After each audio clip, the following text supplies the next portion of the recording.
So not only are we gonna be a distillery and a restaurant here at Webb's, but we're also gonna be a brewery. And we're really excited to find ways of using our booze and our beer here in the kitchen.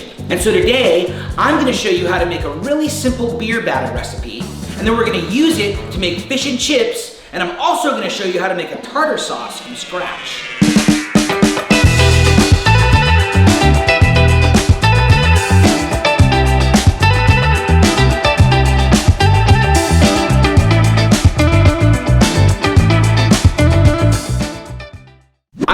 Tartar with my fish and chips. So the first thing I'm gonna show you how to make today is a homemade tartar sauce. I mean, sure, you could buy it at the store, but this is a pretty darn good version. So all tartar sauce is basically mayonnaise based, okay? So the very first thing we're gonna put in here is mayonnaise. I'm a big Best Foods guy. You can use whatever kind you want. Just put in about, I don't know, a cup and a half of mayonnaise, okay? Set that over here. Next ingredient is some just little kosher dills. My grandma used to serve these with everything. Take a couple of these. Now you don't see me wearing gloves here, people. I don't know if you watched a lot of Food Network, but Emerald never wore gloves either, so bam! No gloves. Okay, we're gonna hack up these little dills. I'm quartering them, and then we're gonna get a nice little chop out of it. You want a little chop on it. It doesn't have to be too fine. I actually like mine a little chunky, okay? And then we're gonna take that and we're gonna plop that right in there. Good old-fashioned white onion. See this top? I'm gonna leave that on. I'm gonna take off the bottom here and I'm gonna cut it in half, okay? Then I'm gonna peel the peel back like this, okay? It leaves me a little handle to hold on to the onion. Then I'm gonna do a couple slices like this. And then right down here. And I can hold my little handle here and get a nice chop.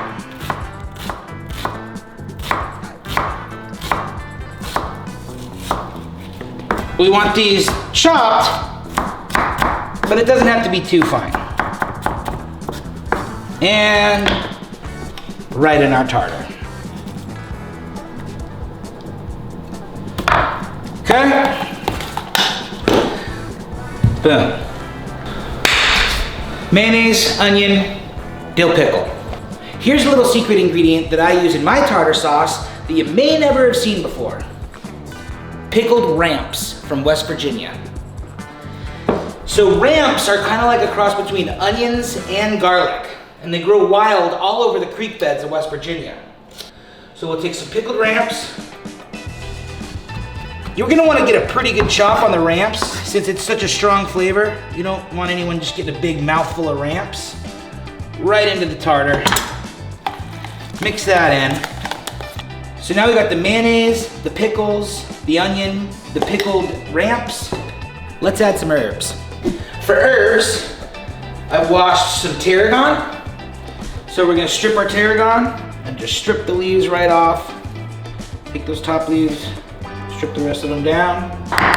Just give that a quick chop. All those years I spent at Benihana paid off. Boom. Right in there. We've got some chives. If we fold the chives like this, they become a little less unruly. And we can get a nice chop. This right in.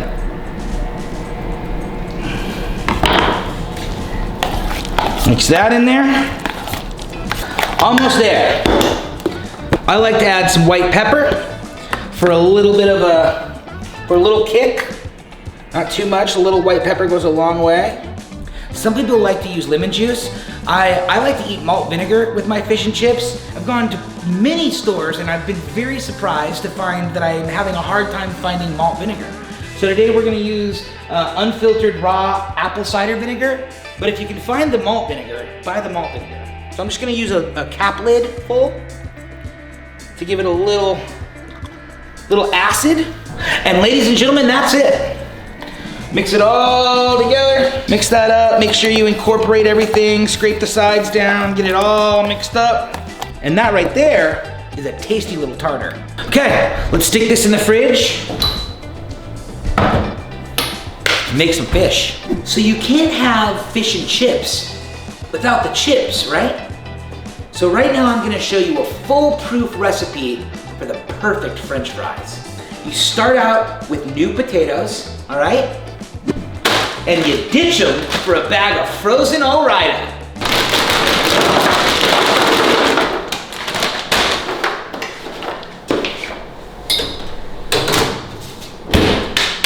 Ore-Ida.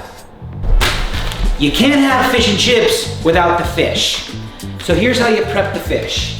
Today I'm using about 1.5 pounds of Pacific cod. Any white fish will do. Freshwater, saltwater, tilapia, catfish, halibut makes a fantastic fish and chip. Today we're using cod. So real easy. Basically I'm just gonna portion it out to be the size I want my chips. So I like to cut on the bias. We're gonna cut just like this. We wanna cut across the grain so that when you bite into it, the fish pulls apart and is nice and flaky. That tail piece makes a nice portion. Try to keep it kind of uniform if you can, so that your fish isn't cooking at different temps. All right, so I've got my fish all portioned.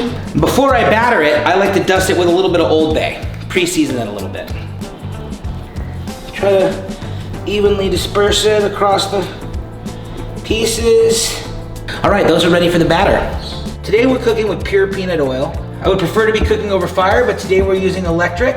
This is a 8-inch Puritan Dutch oven from the turn of the century. You don't have to cook in a 100-year-old cast iron, but you should. All right, here's my version of a very simple beer batter. So here's a little tip on cooking with flour. When you wanna measure a cup of flour, don't just scoop it directly out of the container, because then it's gonna be an ununiform fill. If you wanna get a uniform fill on your flour measurements every single time, use a spoon to fill your cup.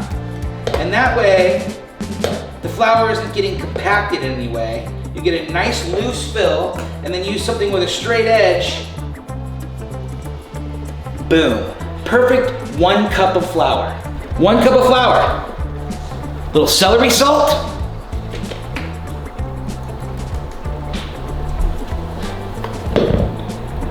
Let's do about a teaspoon. A little more, maybe a little bit more. Let's do 2 teaspoons. Boom. 2 teaspoons of celery salt.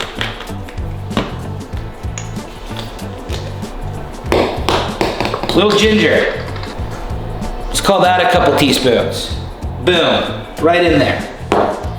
Some Italian herbs. Couple more teaspoons. Boom, right in there. Paprika. You get the theme. Couple of teaspoons. Boom, right in there. Onion powder. Couple of teaspoons. Boom, okay, right in there. Couple teaspoons white pepper. Boom, right in there, okay? Now we've got all of our dry goods in there. And that makes a great breading for chicken, fish, anything you wanna fry. How do we make it a beer batter? Well, quite simply, you just add a bottle of beer.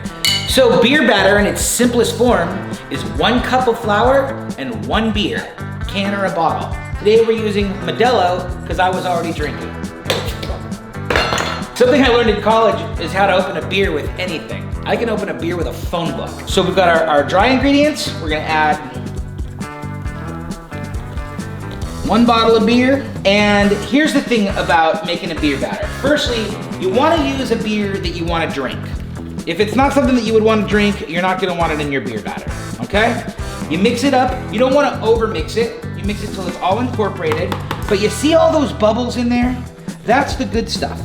Okay? That is why we use beer, because all those little bubbles are gonna create a lightness in our batter. There we go. Real light, real simple beer batter.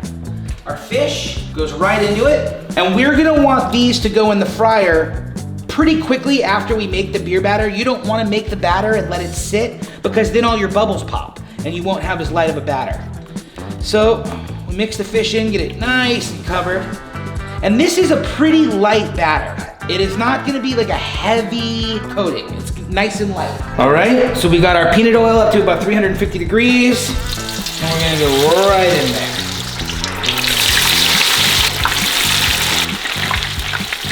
Oh yeah. This, for those of you who don't know, is called a spider. Very handy when you're deep frying.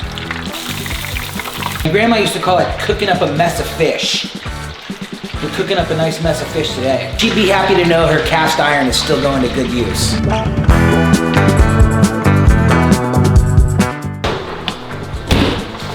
Oh yeah, perfect, every time. We'll go fries, okay. Couple awesome little pieces of fish. Little of our tartar. A lemon wedge. And that's yummy. I'm gonna go have lunch now. Simple, light, crunchy, awesome. I guarantee you if you try this one at home, it's gonna be your family's new favorite. So do yourself a favor, make this one at home, and come back and see us right here next week at Webb's Grainworks. See you then. Swallow that shit they sold me, yeah. But I still think that it's the world that's crazy.